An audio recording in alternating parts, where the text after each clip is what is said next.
Welcome to the ReaderHouse Author Roundtable, where authors from all walks of life come together to discuss the trials, tribulations, and triumphs of publishing their books. I'm Alice Stockton Rossini. Join us here every Saturday night at 8 o'clock, or listen to our podcast anytime on Spotify, Apple Podcasts, Stitcher, TuneIn, and PodServe, just to name a few. The Author Roundtable is sponsored by ReaderHouse Online Bookstore, where independent new authors come first. Retired after 60 years as an attorney in Des Moines, Iowa, Lyle Simpson is first and foremost a humanist, and he's written his second book on the subject entitled Fully Human, Fully Alive. What kind of an attorney were you? Well, kind of interesting.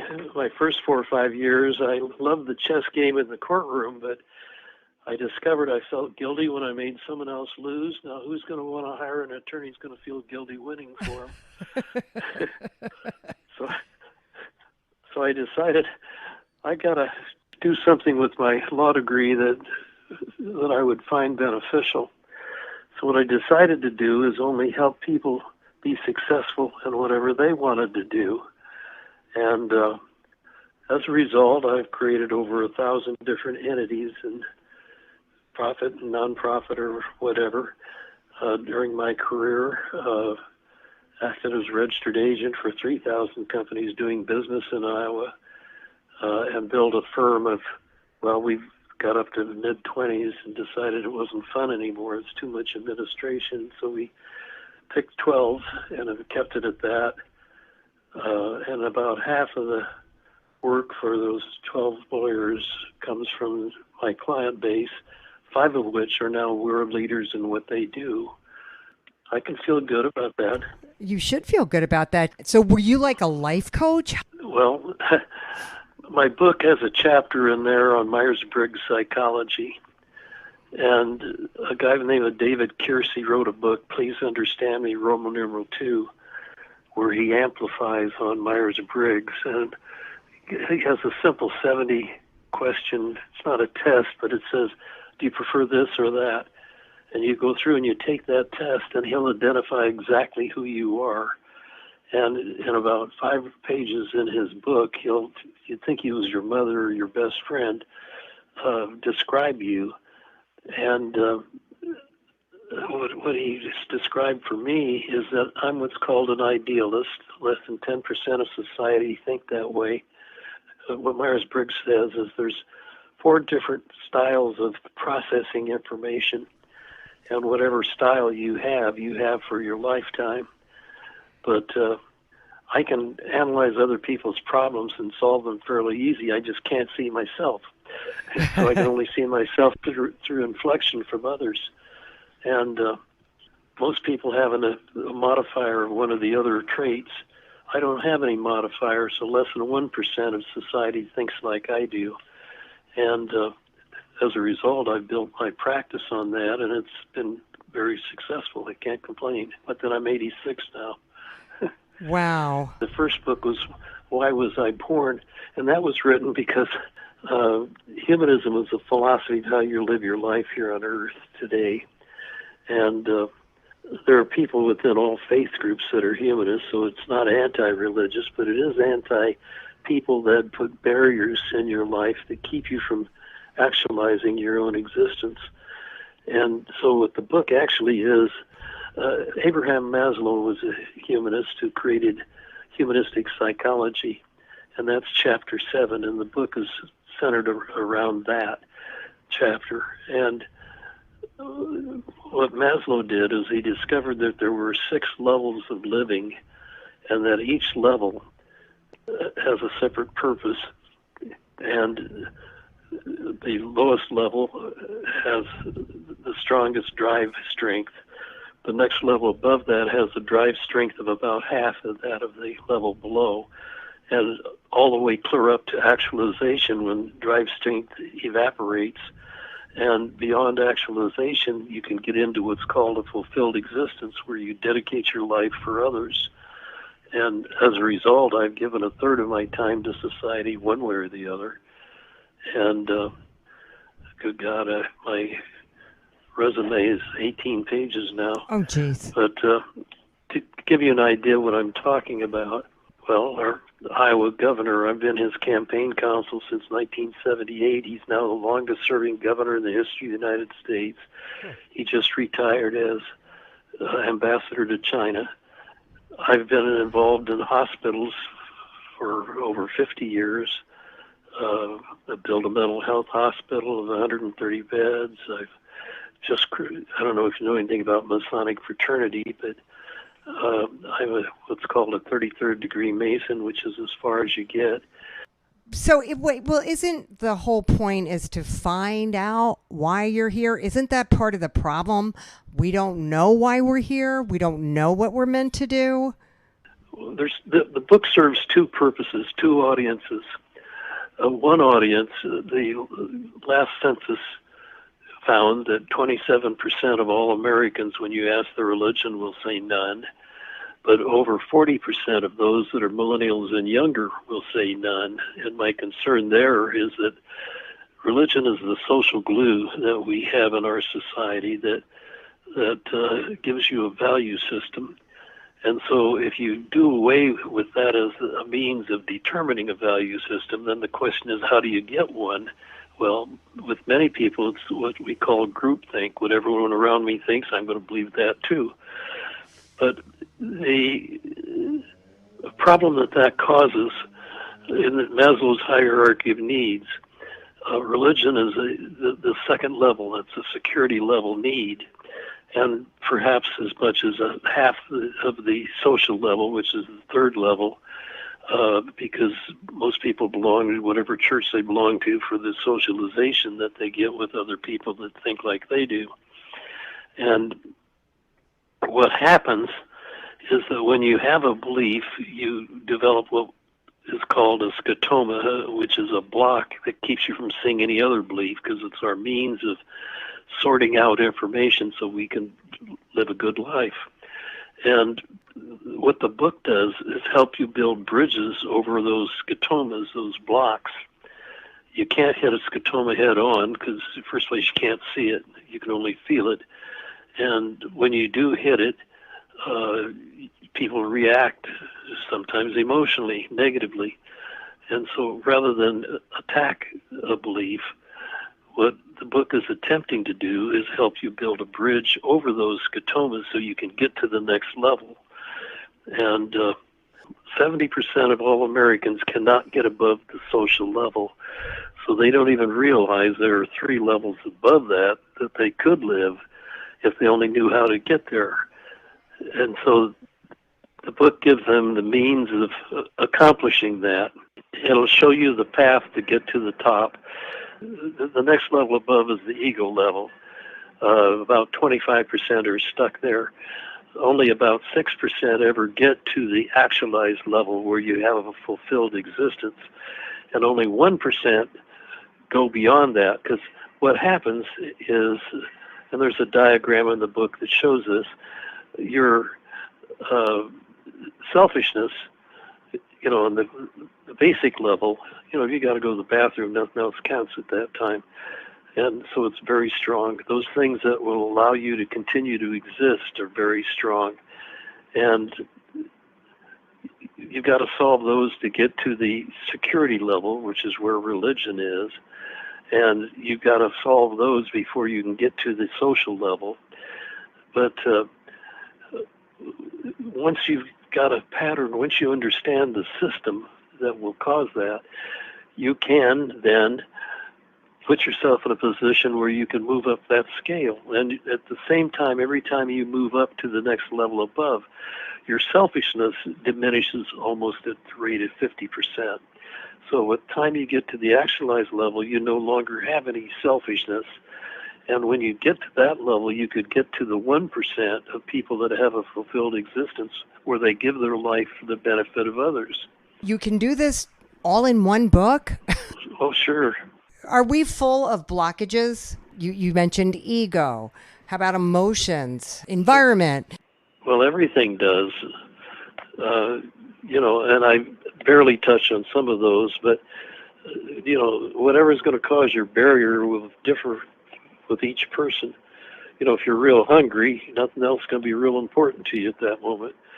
But and the percentage of society varies just about on the same scale as the hierarchy of needs. The hierarchy of needs looks like a pyramid in Chapter 7, and the number of people that actually get to those levels goes down at about that same rate. So there aren't in a typical organization, you'll be lucky to have one or two people that get to the level of fulfilled existence. They really are dedicating their life to help others. And yet life is so fulfilling when you do that. So this is 16,000 Masons in Iowa. There's probably 140 of us that are 33rds. But the shrine is a parody on Masonry. You got to be a third-degree Mason to be a Shriner. But they needed a positive purpose. So what they did is they created 22 Shrine Children's Hospitals throughout America, where the family of no child spends a dime, and they handle primarily orthopedic problems and children with very serious burns. Well, the problem that they have today, they're 100-year-old. I've been involved with hospitals for 50 years. It didn't take me very long to figure out what their problem is. Their problem today is their hospitals are underutilized. Well, I figured out that about 85% of the 345,000 children's visits that they had in 2018 had to be on an outpatient basis. So no wonder their hospitals are underutilized. So I got permission from the president of Blank Children's Hospital here in Des Moines and the president of Unity Point Health that owns that hospital to offer to the Shrine that we would create the very first Shrine Children's Clinic in Blank Children's Hospital here in Des Moines to prove to the Shrine that's their medical model for the future. That would then free up those hospitals so that they can turn them into Masonic nursing homes so that they pay for themselves instead of wasting 80% of their budget on bricks and mortar that's not doing them any good anymore. So I called the international president of the Shrine and told him what I wanted to do, and he said, well, put it in writing so he can explain to his board. So I did. And he calls back and he said, we'd like to visit Blank Children's Hospital to see what you're talking about. So in the middle of a snowstorm in January 2019, 5 other officers came from Miami to Des Moines when everyone else was going the other direction because they came in a snowstorm, checked out Blank, and they thought, this really could work. So October 2020, we opened the very first Shrine Children's Clinic here in Des Moines. It's now outgrown that facility. It's so successful. These are children that Blank would have never been able to handle before. And I'm now working to help create 200 Shrine Children's Clinics so that every Shrine Temple has their own clinic that they can refer their children to, because otherwise the local Des Moines Shrine Temple had to pick up a child here in Iowa, take him to Minneapolis, Chicago, or St. Louis to the nearest hospital. Now they just bring him right here to Des Moines and Blank, and they can go home. Okay, so this is an example of what we'll find in your book. But it sounds to me like you have some resources that maybe not everybody has. And I talk about that. I says, if you're 98 and you're on your deathbed, there's still some good you can leave behind. I think your immortality comes from the world being a better place because you've been here. And to that extent, your life has more value than it simply has on its own. And so the book gives you the path of how to get there. What you do with it will vary with the person. There will be thousands of different ways people accomplish what I'm talking about. So I'm not telling them exactly what they have to do, but I do give them some examples of what they could do. My own grandson, I do describe him in there. He was a freshman at Drake. He went on a 3-week study abroad program with 3 professors and 20 other students to Uganda because one of the professors had grown up there. Well, the objective of the students was to see a different culture and then write an essay or a paper at the end of those 3 weeks so they get college credit on what they saw and what might they improve upon, and how would they get that accomplished, and what values did they learn that maybe add something to their life positively. Well, my grandson hears the story of this fellow that had to take his wife on the 3-day journey to the nearest medical clinic to try and deliver their baby but he didn't have the equivalent of $5 to pay for the delivery kit, so the clinic refused to deliver her. So he tries to deliver the baby on the side of the road, and the baby and mother both died. Well, that was more than my grandson can handle. He says, I'm going to spend the rest of my life seeing that these people get a medical clinic. When he made that commitment, 6 of the other students agreed to help him, which meant the 3 professors had to help. So it started the ball rolling. My grandson had no idea how he was going to get that done, but he was determined. And so the long story short is that because of my Rotary Club and one of the girls that was with him, the club even picked up that project. Well, that clinic is now opened. It's now 7 years later. It's got 4 buildings and 7 full-time employees, and the 30,000 people of that community now have access to medical care they've never in their history ever had before. Well, that's a fulfilled existence, and that's what we're talking about. How do you let people know that your book is out there? The American Human Association has published both of my books, 4 editions of the first book called Why Was I Born? Because of trying to answer a question Carl Sagan gave to me. He was saying in the known universe there's 300,000 planets, each of which are capable of sustaining life similar to that here on Earth. Well, with that many, he says it's rather vain of us to assume we're the highest form of life. Well, that troubled me so much, I wrote a book on it, Why Are We Born? That led to the second book. I've given classes at Drake University on this, and it's also called Fully Human, Fully Alive. They don't sell books, so I went to Page Publishing, and now the book that they just came out with has been edited 5 times, so it's easier to read, and it's actually much better. And so we're just in the process of promoting that. Given away about 500 of my first books through the American Human Association, and I sign every one of them, but I hand them out. So, I've not made a dime on it, and I'm not expecting to. I'm more interested in helping people have a better life. Des Moines Library has me in their library. The Iowa Historical Building has me in their library. And there are a lot of humanists that you would know. Betty Friedan's the biggest bitch I've ever met in my whole life, but look what she did to emancipate women. I know. And Gloria Steinem, who followed her. Gloria Steinem's a beautiful person. Bill Nye the Science Guy. Yes. I've been on a panel with him and met him twice. Dr. Seuss. Yeah. Will and Ariel Durant wrote The History of Civilization. A very close friend of mine sat at a bar stool between B.F. Skinner and Abraham Maslow where they were arguing over their philosophy of humanism, and I've been kicking myself ever since that I didn't have him write an essay on that argument. That'd be a classic in psychology. Yeah. But unfortunately he died. But that's the quality of the people that are humanists. Gene Roddenberry, that created Star Trek. Star Trek, yeah. Well, every issue of Star Trek is a humanist message, and I've met him. He was in a wheelchair by then, but Will and Ariel Durant wrote The History of Civilization. Stephen Hawking, that just died, was a humanist. Yeah. Charles Darwin was a humanist. Robert Ingersoll. Every time I go in the Vatican, I think about Michelangelo, who designed the dome as well as painting the Sistine Chapel.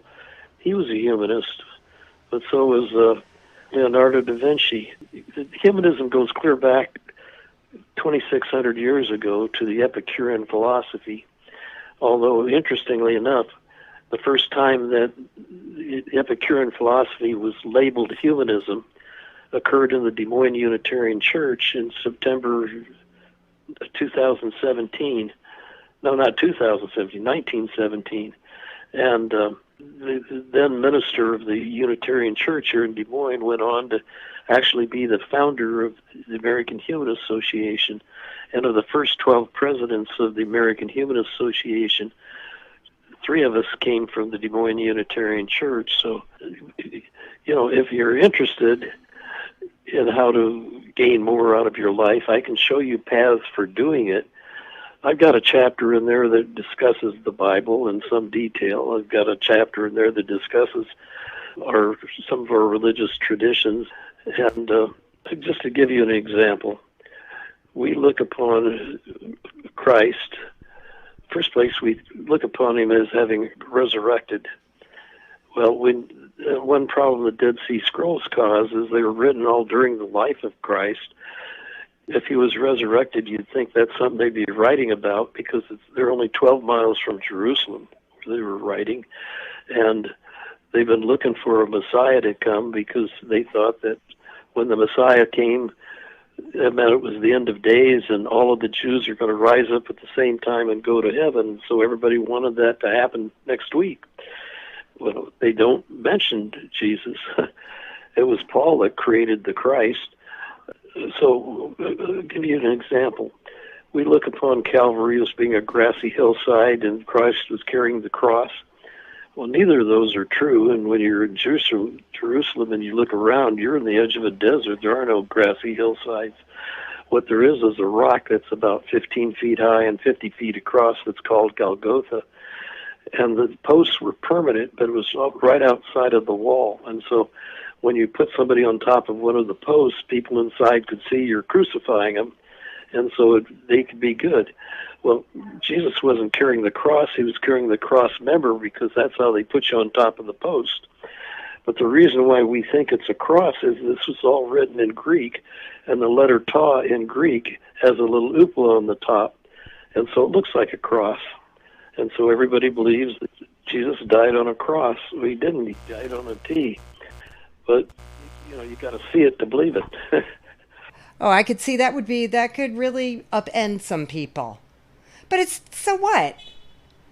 Well, yeah, it's for your consideration. It's to give everybody something to think about. We could all use something to think about. Well, and just really, the premise being to make the world a better place and to realize your full potential.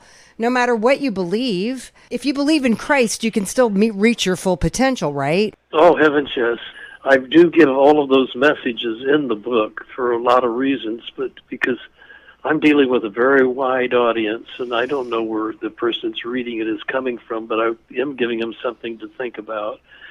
And right. I do tie all that together, but you got to read through the book to get there. So I start out rather bold by saying, okay, if there's no life after death, then what are you going to do with the life you have?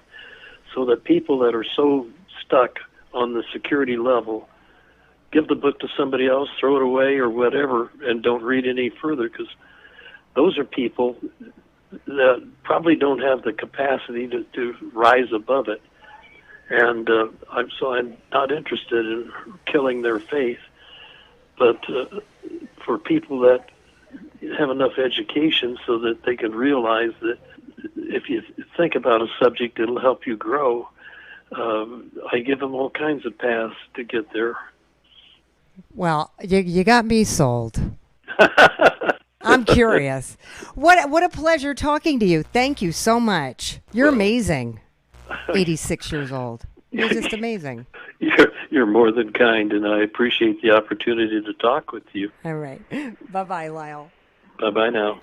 It's Been a Great Ride is the name of our next book by Michael D. Sullivan with Bill Tamulonis. Bill's helped a lot of people put their life stories together as a legacy to their children, and Michael was happy to find them. Michael, did you ever write before or keep a journal? No. Bill was the writer. He helped me transcribe and so forth. I tried to do it myself several times and ran out of gas, honestly. It's hard. It's really hard, right? Don't you appreciate writers now? I do. I mean, I've written a lot of business reports in my life, and always getting it down on paper the first time is the hardest. Everybody can edit. It's getting it down the first time. And Bill was wonderful at that. And then, I more or less, I dictated to him, but then I was the editor. And it worked out beautifully. Well, how did you find him? A friend of mine, a state senator from Maryland, did a book, and I read it, and I said, gee, it's wonderful. He said, this guy, Bill Tamulonis, helped me with it. And he gave me his number, and that was it. Okay, so It's Been a Great Ride is the name of your book. And Right. I'm curious, what made you feel compelled to write this book now? Probably my grandchildren. My parents came from Ireland, and they didn't talk much about the old country or relatives. And, when they passed, you're saying, gee, I wish they'd have told me more about what went on in their lives. And they never did. And so I said, I'm going to write something so my grandchildren can read about me later if they care to.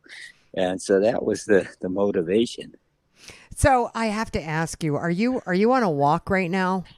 Yes. You are? So you're a very Right. active man. Right. And I think we should tell everyone that you are on a walk through Arizona. I know, I'm on a golf course. You're on the golf course? Are you going to putt while you're on the phone here? No, Okay. I'm not. All right. So you're taking a break now. Tell me about your book. Well, it's kind of a biography on my life that, I wrote it chronologically, started from the beginning and went through my entire life from, the youth growing up with and my family and my first job and moving on from there. And I came up with the title with The Great Ride because I was the CEO of Merry-Go-Round Enterprises, and the ride and the horses on the merry-go-round kind of gave me the idea for The Great Ride. Did you start from humble beginnings in Chicago?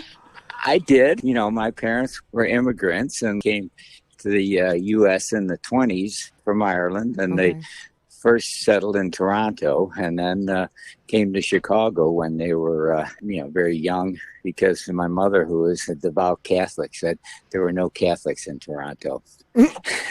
And so she had to go somewhere. So Chicago was heavy with Irish Catholics, and Right. that fit perfectly.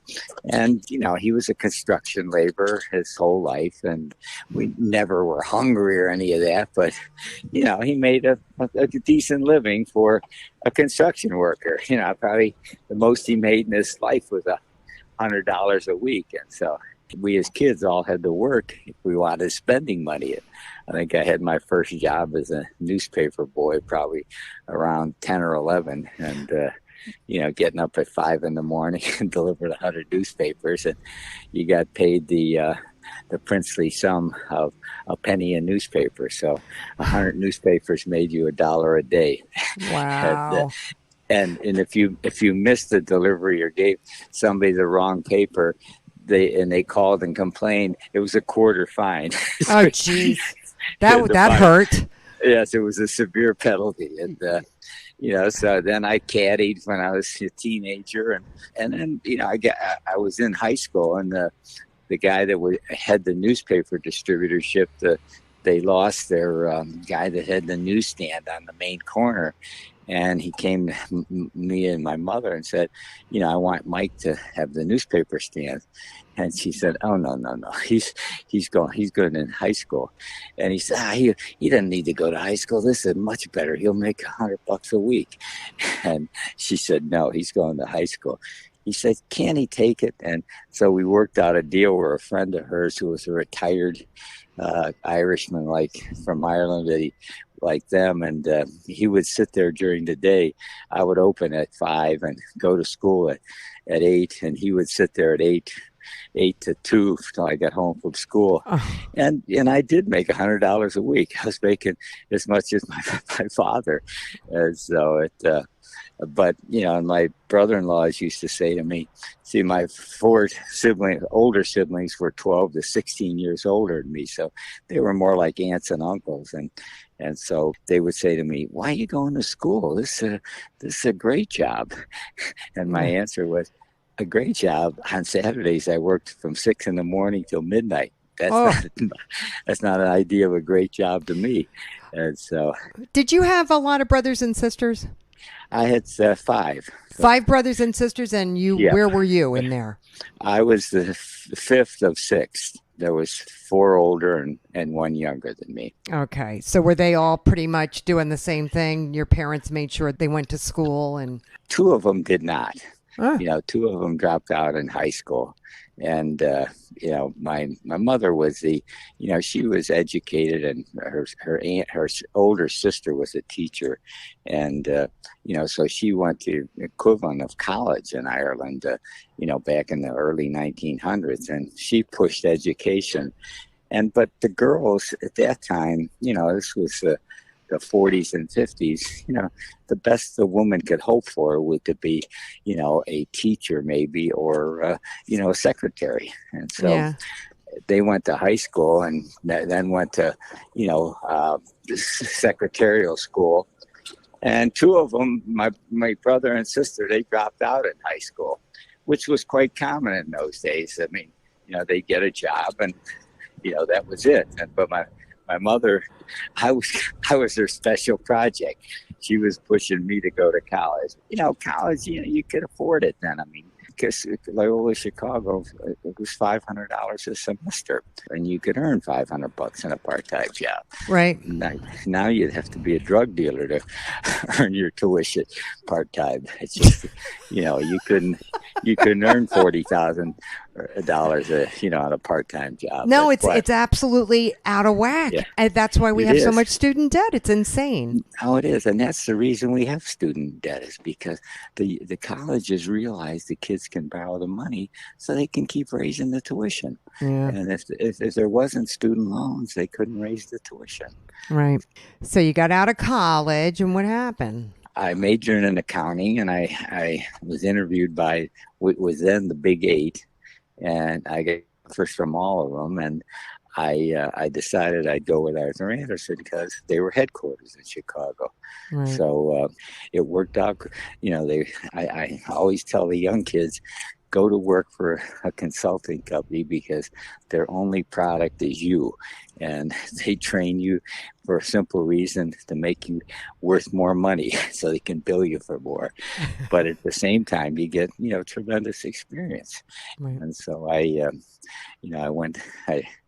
I got drafted when I got out of college, and I didn't want to spend 2 years.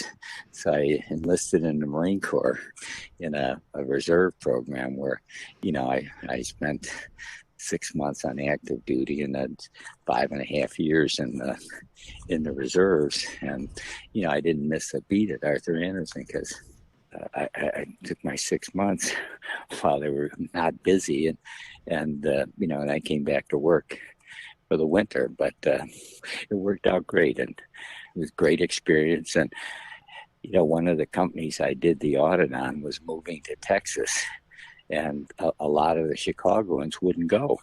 And so I had worked for the fellow that was becoming the chief financial officer, and he offered me a job to go with him as his assistant. And my wife and I went down to Texas, looked and said, this is great. And so we left, which was a shock to my family because nobody ever left the area where we grew up. To think somebody was moving to Texas was unheard of.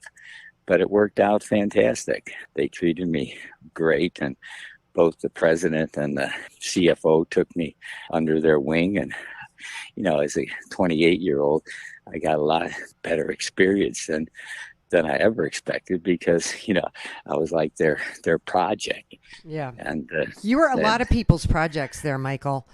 Right. But you were no dummy either. I had intelligence, obviously, and had a great memory, and I had a work ethic.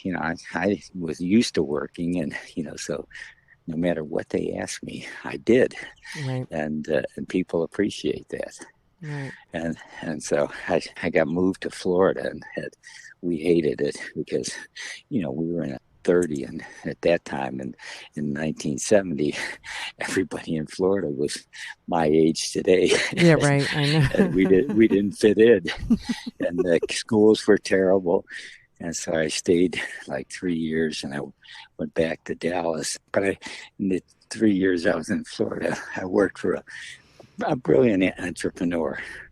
His name was Harry Mangurian, and he was the smartest guy I've ever met as far as, making money. I mean, he could turn anything into money. He was in the furniture business, but he built condos, and he was the first guy to have a land lease on condos, which, he made the renters, buyers, paid him $500 for 99 years. And, Oh my gosh. it was a tremendous annuity. And he decided to get into horse racing, and he bought 4 horses. One was a 20-year-old mare, but they were supposed to be Kentucky Derby quality horses. Well, the 2 males were injured all the time, and the female turned out to be the 3-year-old horse of the year and the 4-year-old horse of the year. Now, people raise horses all their lives and never have a big winner. He buys 4 horses, and one is a world champion, and becomes the foundation of his stable. Oh my gosh. And so, but when I went back to Texas, I worked for Norman Brinker, who was another brilliant entrepreneur who founded Steak and Ale. And, I learned a lot from him because, again, he was a horse person, and he had a great philosophy. He said, if you have a thoroughbred, you train him, and you give his head, and he performs. He said, you can have a plow horse. He said, you got to whip them every day to work. He said, I look at people the same way. You find thoroughbreds or you find plow horses. He said, I like to find thoroughbreds because I don't want to whip you every day to get you to work. So, I was in accounting and finance with General Portland and with Steak and Ale. And when I went to Merry Ground, it was a small company. It had about 25 stores. And the reason I left Steak and Ale was because we sold out to Pillsbury. And, we were, an entrepreneurial company, and all of a sudden we were owned by a big conglomerate who was calling us from Minnesota every day asking what we were doing. We used to when the phone would ring, we'd say, the little doughboy is calling us again. And so it was not fun. And so I went with this small company, and I was the chief financial officer, but I was also in charge of operations. And we had 2 equal partners. And in, the late 70s, they started fighting. They were great partners, but they couldn't get along personally. One was a character, Boogie was his name, and he was a great merchant, but his real avocation was chasing women. We used to kid that his job was chasing women. He kind of filled in that with buying merchandise, but he was a character. And they ended up, fighting. And so when one guy took a leave and the other guy became president, he worked about a year and a half, and he went to Florida on vacation and never came back. And so he called me one day and said, you can have my office. He said, I'm not coming back. And I said, well, you're sure of that? He said, yeah. He said, I said, I don't want to move in there and then have to move out. That'll be embarrassing. And he said, no. And he hangs up and calls me back about a half hour later. Says, I'm such a dummy. He said, I was supposed to tell you you're president, not that you're getting my office. And so that's how I ended up becoming president. And then, we took the company public in 1983. And that was great for them because they were trying to sell the company for $16 million. We went public and they split $30 million and still own 70% of the company. Wow. But we all got wealthy too because the stock performed great. And as I said, it was a great ride. Yeah. So did you end up having children? I did. I have 3 children. Okay. And two daughters and a son. And did you make them deliver papers at 5 a.m. at age 12? No. The hardest thing they did was they worked in the warehouse in the summer, in the clothing warehouse, and complained to me that it wasn't air conditioned. Did you want to smack them? No, I didn't. But when we built a new warehouse, I air conditioned. I said, "See, this is because of you. You complain so much that we air conditioned the new one." So, but no, they went to college, and one went to John Jay School of Criminology, and Oh, intern for the FBI, but then got married, and the FBI, you could end up anywhere, and she didn't want to take that chance. So then she settled in Baltimore and has 3 kids. And the second one, she worked on Wall Street for the first 6 or 7 years and kind of got burned out. She was at Sullivan Brothers. And then she got her master's degree in social work from Columbia. And I kidded. I said, you went from the highest paying career to the lowest paying. And she said, well, I don't intend to be a social worker, but she was in human resources for Ernst & Young, where she met her husband. And that was her last job. She became a full-time mother, and she has 2 children. And my son never got married. He been engaged 2 or 3 times, but each time kind of backed out of it. And he spent 20 years in California, but he moved to Vegas about 7 years ago. He's been there ever since. You know, they're all 3 very successful, and the grandkids are now 19 to 25. wow. What's the takeaway from your book? I mean, you've lived a charmed life, sir, wouldn't you say? Well, I guess the takeaway was the harder I worked, the luckier I got. And that I think, you know, that hard work and finding something that you really like. And I happen to love business, and I always aspired to be a CEO. And, you know, finally when I got the chance, you know, I loved it. I just, you know, I was dedicated, and you're always thinking about business. What could we do better? How could we do more? Right. And I really learned from Brinker that you really had to develop people. And I think I spent, you know, an inordinate amount of time on training people and developing them and giving them their heads. You know, the 2 partners were micromanagers. I mean, they wouldn't let anybody do anything that they didn't have a say in. Right. And, you know, when I took over, that was like a breath of fresh air that somebody, you know, we had a lot of talented people. And when you gave them their heads, they really performed. Right. And that was extremely rewarding. Sure. There's nothing worse than being micromanaged. Oh, that is. At this point, are you interested in selling this book? Are you interested in going out and talking about this book? I mean, I guess so, sure. You know, it's not, I don't need the money, but I guess ego would push me to to do it. But there might be a local university or college that you're involved with or could be involved with. I mean, you would be a great speaker at a college business class. No? Well, I was on both Loyola Maryland, and Loyola Chicago's board. But I mean, at the very least, since you went to Loyola, let them know you wrote a book. They might invite you to speak, you know? Right. And I'm sure you would love it. I'm sure you would love taking questions. When you look at today's generation, what's the biggest thing that bothers you? I mean, a lack of work ethic. I mean, you know, like once with the pandemic, they don't want to go back to the office. They're comfortable working at home. And I you know, I could see that. You know, you don't have to commute anymore. And, but you know, I feel you have to be in the office at least, you know, quite a bit of the time, because there's that camaraderie of working together with people that, you know, you don't get via the computer. And the American Airlines workers were saying they're going on strike. Mm-hmm. They only get 40 hours of sick leave. I'm saying, well, that's a whole week. I mean, when we started, you got no sick leave. You know, you're sick, you took a day of vacation. But so let me do this. I've got a very good friend who's who's a priest, and he was at Loyola as a professor, but he started a junior college for them.